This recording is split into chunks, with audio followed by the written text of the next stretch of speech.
내시 칼럼 매주 목요일 이 시간에는 경기도 부천시 원미구에 위치한 심곡 제1교회를 담임하시는 최선 목사님의 칼럼으로 함께합니다.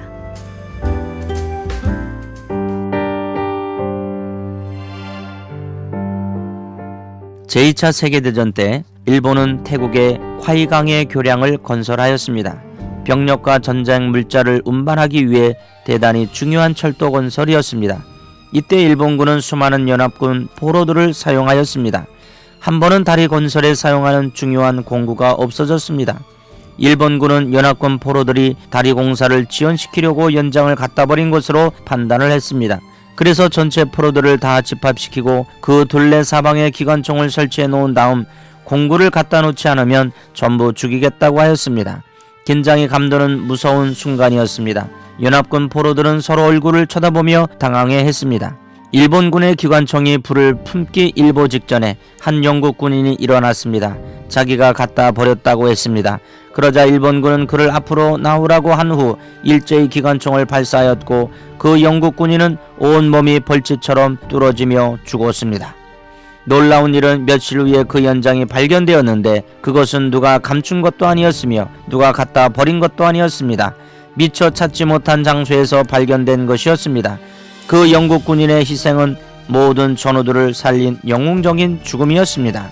우리는 이러한 이야기를 들을 때마다 우리를 위하여 십자가에서 고난을 당하시고 죽으신 예수님의 거룩한 죽음을 숙연히 묵상하지 않을 수 없는 것입니다. 예수님의 고난은 전적으로 우리를 대신하기 위한 대속적 고난이었습니다. 나를 위한 고난이었습니다. 예수님께서 오시기 전 약 700년 전에 이사야 선지자가 메시아 예수 그리스도에 대해 예언한 것입니다. 이사야의 예언은 너무도 정확하고 명백하여 마치 십자가 아래서 그린 그림과 같습니다. 예수님께서 메시아로 이 땅에 오실 것이나 사람들이 그를 오해하여 배척하고 그를 십자가에 못 박을 것과 그 고난의 의미가 무엇인가를 밝히고 있습니다. 예수님은 메시아로 이 세상에 오셨으나 그의 외적인 초라함으로 멸시를 당하셨습니다. 이사야서 53장 2절에 3절 그는 주 앞에서 자라나기를 연한 순 같고 마른 땅에서 나온 줄기 같아서 고운 모양도 없고 풍채도 없은즉 우리의 보기에 흠모할 만한 아름다운 것이 없도다. 그는 멸시를 받아서 사람에게 실어버린 바 되었으며 간고를 많이 겪었으며 질고를 아는 자라 마치 사람에게 얼굴을 가리우고 보지 않음을 받은 자 같아서 멸시를 당하였고 우리도 그를 귀히 여기지 아니하였도다. 예수님은 성경에 예언된 대로 때가 참에 이 세상에 오셨습니다.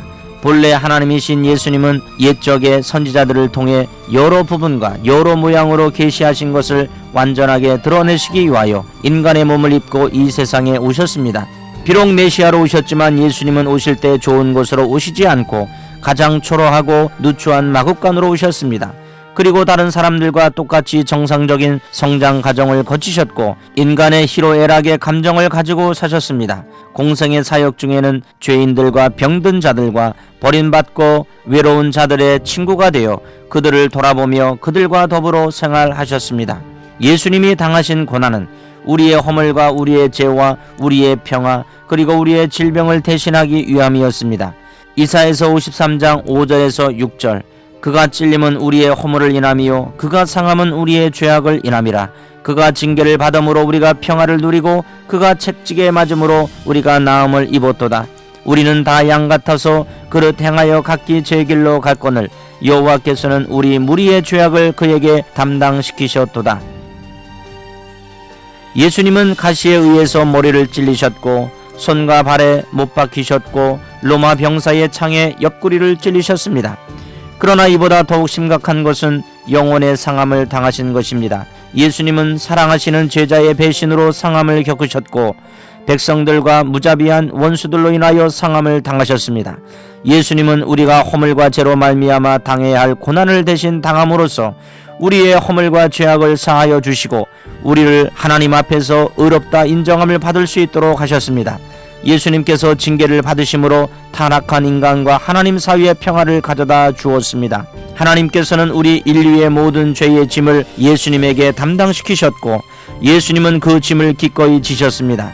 이에 대해 바울은 그는 우리의 합형이신지라 둘로 하나를 만드사 중간에 막힌 담을 오시고 원수된 것 곧 의문에 속한 계명의 율법을 자기 육체로 폐하셨으니 이는 이 둘로 자기의 안에서 한 세 사람을 지어 합평하게 하시고 또 십자가로 이 둘을 한 몸으로 하나님과 화목하게 하려 하심이라 원수된 것을 소멸하시고 라고 하셨습니다.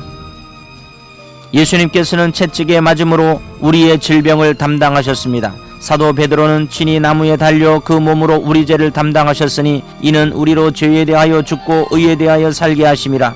저가 채찍에 맞음으로 나음을 얻었나니라고 하였습니다. 사랑하는 극동방송 가족 여러분, 우리는 그리스도의 고난의 의미를 구체적으로 밝힌 말씀이 바로 나를 위한 말씀임을 깨닫고 이 말씀의 은혜를 우리 개개인의 삶에 깊이 적용시킬 수 있어야 하겠습니다. 예수 그리스도께서 십자가 위에서 고난을 받고 보혈을 흘려주셨습니다. 우리가 믿음으로 받으면 우리의 허물과 죄는 다 용서받게 됩니다. 우리는 영적 육적으로 평화를 누리게 됩니다. 예수님께서는 십자가상에서 우리의 질병을 담당하셨으므로 우리는 기도를 통해서 질고에서 해방될 수 있습니다. 육체적으로 영적으로 마음적으로 고통 가운데 계시는 애청자 여러분, 그리스도의 고난의 의미를 깨달아 그 큰 은혜를 가족들과 이웃들에게 나눌 수 있는 한 주간이 되시기를 주님의 이름으로 축복합니다. 당신은 예수 그리스도 안에서 매우 소중한 존재임을 기억하십시오. Dear brothers and sisters, let's remember we are so much precious in Jesus Christ. 내식 칼럼, 지금까지 심곡 제1교회를 담임하시고 한국문인협회 시인으로 활동 중인 최선 목사님의 칼럼으로 함께했습니다. 이 시간 방송 들으시고 신앙생활에 도움받기 원하시는 분은 지역번호 032-664-6174번으로 문의하시기 바랍니다.